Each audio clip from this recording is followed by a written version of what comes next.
Hi guys! Magandang gabi! Welcome back po dito sa Gandara SRU channel for showbiz update. Andito na naman nga po akong muli nagbabalik. Ang nagmamaganda rin yung kachismosang Kim Pao, wala na pong iba. Ang lukaret na si Gandara SRU upang maghatid sa inyo ng latest update and fresh happenings patungkol kina Kim Chiu and Paolo Avellino. And para po sa gabing ito, ang tatalakayin naman natin at pag-uusapan ay patungkol po sa ilang mga kaganapan. Grabe, si Paolo Avellino talagang never fail po na patunayan sa atin kung gaano ka-loyal kay Chinita Princess. And syempre, ang mga napahiyang bashers ni Kim. Pahiya sila sa ginawa ni Paolo Avellino Kaya tumutok lang po kayo hanggang dulo, mamaya pag-uusapan po natin yan. Pero bago ang lahat, syempre sa mga hindi pa nakaka-subscribe sa ating channel, maaari lamang na pindutin po ninyo ang subscribe button at notification bell na nariyan sa baba upang kayo ay maging updated at ma-notify tuwing may bago tayong chika at balita hinggil sa Kim Pao. Basta mga balita na may kinalaman kina Kim Chiu and Paolo Avellino, sagot na po natin yan.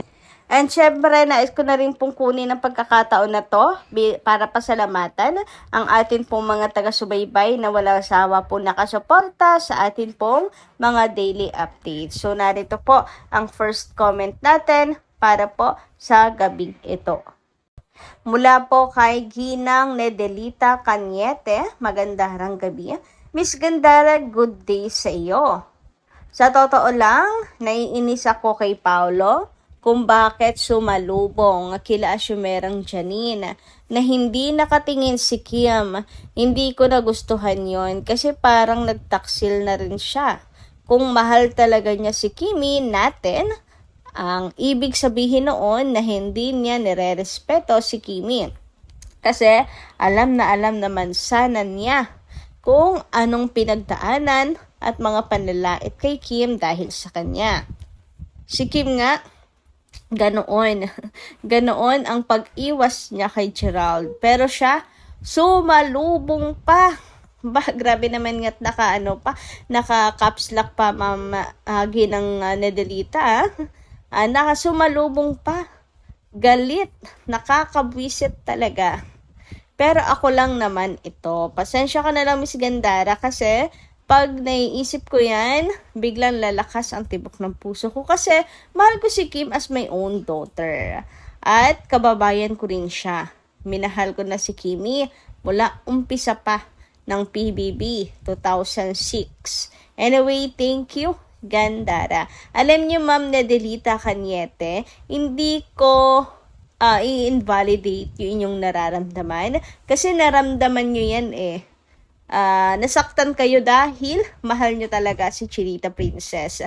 Yan yung naramdaman nyo, parang pagtataksil na ginawa ni Paolo, pero nais ko lang din pahupain ang inyong nararamdaman dahil tanging si Eko lamang naman po ang kanyang binati doon. Ang kanya pong hinag and wala naman pong problema kasi si Pao at saka si Eko at si Kim at saka si Eko. Nandun din kasi si Miss Garlic, hindi ba?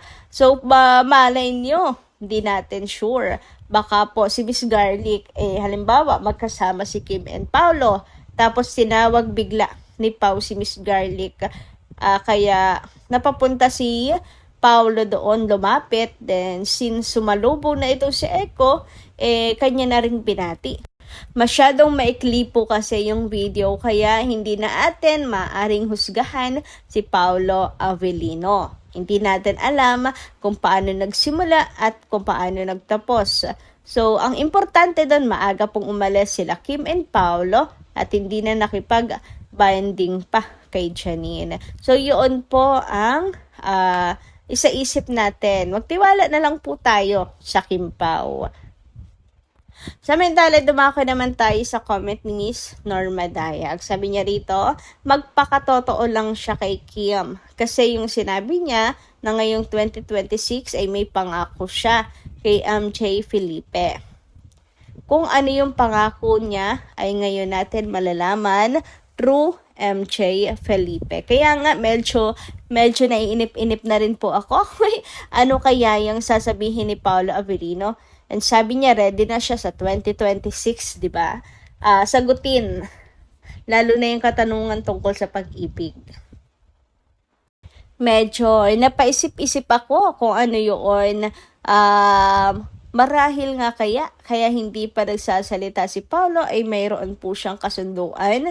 Take note, sinabi ni Paolo wala siyang tinatago, pwera na lang kung may napagkasunduan. So siguro sa 2026 na pagkasunduan ng umamin, kaya ito na yung panahon na yon. Kung ano man ang aaminin nila Kim and Paolo, abangan natin. Nila Kim and Paolo talaga, hindi. Yung aaminin niya kay MJ, yun ang abangan natin kung tungkol saan. Samantala, sabi naman ni Miss Mila Carillo, Ma'am, katapos tirahin ng fans ni Janine ang Kim Pao, ngayon gusto nila na pagsamahin ang Kim Pao at Janine. Sabi nila maraming fans ang tumatangkilik sa Janine na yan. Bakit pagsasamahin pa nila? Dapat kung malakas si Janine, sana solo lang. Dahil ang kalakasan sa takilya, magkakagulo ang fans kung pagsamahin ng Econin at Kim Pao sa loob ng sinehan. Kasi sa labas, mainit ang Janine. Sa Kim Pao, gusto nila maipartner si JK Paolo. Pero, ismeran lang. Yan. Dapat kanya-kanya. Kung kaya ng J na iangat ang movie, solo na lang sila ni Eco. Diyan mapapatunayan kung sino ang maraming fans. Ang pag-supportive na tagahanga, gusto namin solo. Baka magkasabunutan pa yan. Wow, ang gulo. Gusto namin solo na lang ang Kim Pao. Masaya kami. Nandito lang kami sa paligid. Nakasubaybay lagi sa Kim Pao. Support, a blessing lang kami hanggang dulo. Grabe naman sa magkasabunutan. Ano yon? Sana naman hindi umabot sa ganun, 'di ba? Ang fan wars, yung tipong sa sobrang gulo sa labas ng sinihan ay hindi na magkakaintindihan. Magkakagulo at mag-aaway. Ayan. Lumugar din naman po tayo at mahiya sa ating mga idols, hindi ba? Pakasama naman kung magpapakita tayo ng attitude. Nakakahiya kina Kim and Paolo. Kim Pao pa man din. Anyway, dumako tayo ngayon dito sa pag-uwi ng maaga ni Paolo Avellino. Yes, maaga pong umuwi si Paolo Avellino sa event sa Cebu na kanyang pinuntahan, ang Sinulog 2026. Ayan nga po ang update kay Pao. Back to Manila agad si Pao. Hindi po siya nagtagal sa Cebu. Ayun pa nga po sa chika, meron pang after party. Meron pa daw pong party. Pero si Pao hindi na nakiisa doon. Talagang trabaho lang ang kanyang pinunta. Ayan, hindi na rin siya nakainuman, party pa. Abi dito nagkasiyahan pa sila last night. As I expected, Pao went home ahead. Hindi naman talaga siya nagtatagal lagi kapag tapos na ang kanyang work. Pagtapos na ang work niya. As usual, nga na naman at basag ang haters including some of na Kim Pao daw sila pero laging nega mag-isip at judgmental kay Paolo. So, ayun na nga sinasabi ko tong nakaraan. Naku, wag na kayong nega kay Pao just because hindi kasama si Kim doon. Eto't maaga naman po siyang umuwi. And masasabi natin na pahiya po ang mga bashers ni Kimi. Ayan, pahiya po ang mga bashers kay Paolo sa ginawa po niyang pag-uwi agad. Kasi lahat ng mga parata kay Paolo na ganto ganyan kinain lang din nila. Kasi si Pao napaka-loyal kay Kim, hindi po nagtagal doon. Talaga umuwi po agad siya sa kanyang Chinita Princess. Huy!